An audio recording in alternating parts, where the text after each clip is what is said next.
उत्तराखंड के नेता प्रतिपक्ष यशपाल आर्य आज उधमसिंह नगर के दौरे पे पहुंचे थे। यहां पहुंचने पर कांग्रेस कार्यकर्ताओं ने उनका जोरदार स्वागत किया। इस दौरान उन्होंने एक प्रेस वार्ता को भी संबोधित किया है, जिसमें उत्तराखंड सरकार पे जो भ्रष्टाचार के एवं तमाम आरोप लगाए हैं। चलिए, इस संबंध में हमारे साथ खास बातचीत करने के लिए उत्तराखंड के नेता प्रतिपक्ष यशपाल आर्य जी मौजूद हैं। इनसे हम बातचीत करेंगे और जानेंगे इनका क्या कहना है। सर, आज उधमसिंह नगर पहुंचे थे। उधमसिंह नगर पहुंचकर आपने एक प्रेस वार्ता की है, सरकार पर निशाना साधा है, सरकार पर भ्रष्टाचार में मिलीभगत का आरोप लगाया। सर, क्या कहना चाहेंगे? देखिए, आरोप जो है ना, ये निराधार आरोप नहीं है, सच्चाई है। हम मिथ्या आरोप नहीं लगा रहे हैं। कानून व्यवस्था तो पूरी तरह विफल हो चुकी है। अपराधियों का राज कायम है, जंगल राज जिसे कहते हैं। और अपराधी बेखौफ है, डर नहीं है। डर है यहाँ की बेटियों को, यहाँ की महिलाओं को, यहाँ की जनता पर डर और भय के वातावरण में साए में जी रहे हैं। इन मुद्दों को लेकर मैंने कहा ना कि लगातार बलात्कार हैं, गैंगरेप हैं, हत्याएं हैं। इसमें कौन लोग संलिप्त हैं, कौन मुख्य आरोपी हैं? भारतीय जनता पार्टी के संवैधानिक पदों पर बैठे हुए आसीन लोग, संगठन के लोग अभियुक्त हैं। सरकार के संरक्षण में उनके खिलाफ कोई कार्रवाई प्रशासन नहीं कर रहा है। दूसरी तरफ जो अपराधियों का एक ताना बाना सा, एक पूरा अधिकार अपराधियों का एक ताना बाना बन चुका है। एक गठजोड़ है अफसरों का और अपराधियों का। सर, अगर बात करें उधमसिंह नगर जिले की, तो उधमसिंह नगर जिले में पिछले कुछ दिनों में या कहें कुछ महीनों में महिलाओं के प्रति अपराध बढ़े हैं, जैसे कि नर्स रेप हत्याकांड हुआ या मौलाना द्वारा नाबालिग बच्चियों से अश्लील हरकत एवं छेड़छाड़ का जो मामला था। इसके साथ ही कई ऐसी घटनाएं सामने आई हैं, जिसको लेकर लगातार कांग्रेस प्रदर्शन कर रही थी। उसको लेकर आगे की क्या रणनीति कोई भी आपकी? अपराधी किसी कौम का हो, किसी जाति का हो, किसी मजहब का हो, अपराधी का कोई जात नहीं होती है। उनके खिलाफ सख्त कार्रवाई करनी चाहिए सरकार के द्वारा और प्रशासन द्वारा। यह मुद्दा है, भ्रष्टाचार प्रमुख मुद्दा है। चरम सीमा पर है भ्रष्टाचार। सुविधा शुल्क के नाम पर जनता को लूटा जा रहा है। यहाँ के जल जंगल जमीन को बेच दिया गया है। खनन माफियाओं को यहाँ की नदियां सौंप दी गई हैं। बाहर के लोग हैं, ट्रांसपोर्टरों को अनावश्यक वसूली हो रही है। और मैंने कहा ना कि यहाँ की जो पानी है, यहाँ की जो जवानी है, उसको रोजगार के अवसर खत्म हो गए हैं। और दूसरी तरफ आपदा से पूरा प्रदेश प्रभावित है। सरकार सुनने को तैयार नहीं है, चर्चा करने को तैयार नहीं। सदन में भाग रही है सरकार, इन मुद्दों से कतरा रही है।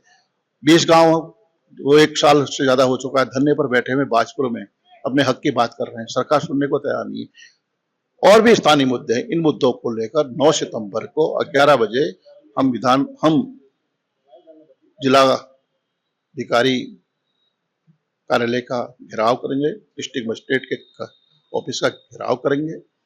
और यह लड़ाई हमारी यहाँ से शुरू हो रही है और इस लड़ाई को हम आगे तक ले जाएंगे। उत्तराखंड सरकार के जो कैबिनेट मंत्री हैं गणेश जोशी पे विजिलेंस ने मुकदमा दर्ज करने के लिए सरकार से अनुमति मांगी। सर, क्या कहना चाहेंगे? देखिए, माननीय उच्च न्यायालय के निर्देश पर ये निर्देश दिए गए हैं कि इसकी जांच विजिलेंस द्वारा हो। और वो कैबिनेट मिनिस्टर हैं, सरकार को निर्णय लेना है। क्या वो विजिलेंस जांच के लिए तैयार होगी? क्या कैबिनेट मंत्री होते हुए क्या वो जांच को प्रभावित नहीं करेंगे? ये प्रश्न है।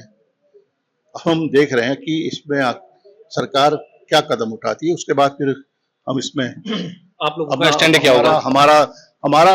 हमारी जो उसके बाद हम देखेंगे, इस लड़ाई को लड़ेंगे। मेरा अंतिम सवाल है, भारतीय जनता पार्टी के विधायक है मुन्ना सिंह चौहान, उन्होंने सदन में बंगाली समाज को लेकर आपत्तिजनक टिप्पणी की है। क्या कहना चाहेंगे? कांग्रेस का क्या स्टैंड है? देखिए, कांग्रेस ने हमेशा धर्म जाति मजहब की राजनीति से दूर होकर सर्वधर्म समभाव हमारी राजनीति का हिस्सा है। और बंगाली समुदाय का बहुत बड़ा योगदान है। सुभाष चंद्र बोस जी हमारे नायक हैं, जिन्होंने देश की आजादी में अपनी कुर्बानी दी। और यहाँ पर विस्थापन में कांग्रेस का ही तो रोल है। पंडित गोविंद बल्लभ पंत जी हों, श्रद्धेय नारायण दत्त तिवारी जी हों, बसासत में उनकी भूमिका है। हमने मालिकाना हक भी दिया। जो कांग्रेस की सरकार की 2012 में है, तब तत्कालीन मुख्यमंत्री विजय बहुगुणा जी थे, कांग्रेस के मुख्यमंत्री थे। और उस वक्त मुझसेवक को भी राजस्व मंत्री के तौर पर काम करने का अवसर मिला। हमने शक्ति फार्म को भूमिधरी के अधिकार दिए, राइट्स दिए।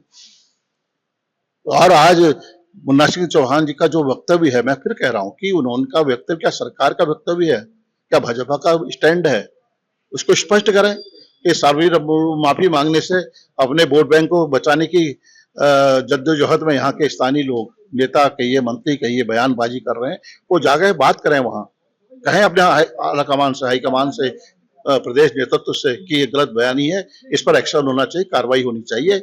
ये तो गैद उनके पाले में है, क्यों जवाब नहीं देना चाहते हैं? इसका मतलब इनकी नीयत साफ नहीं है। उत्तराखंड सरकार के जो कैबिनेट मंत्री हैं सौरभ बगुड़ा ने कहा था कि जो कांग्रेस है वो बंगाली समाज के लोगों को बहकाने का प्रयास कर रही है, भड़काने का प्रयास कर रही है। देखिए, सच को स्वीकार करना चाहिए, साँच को आँच नहीं। ये इसी तरह की राजनीति करते हैं, भड़काने की, वोट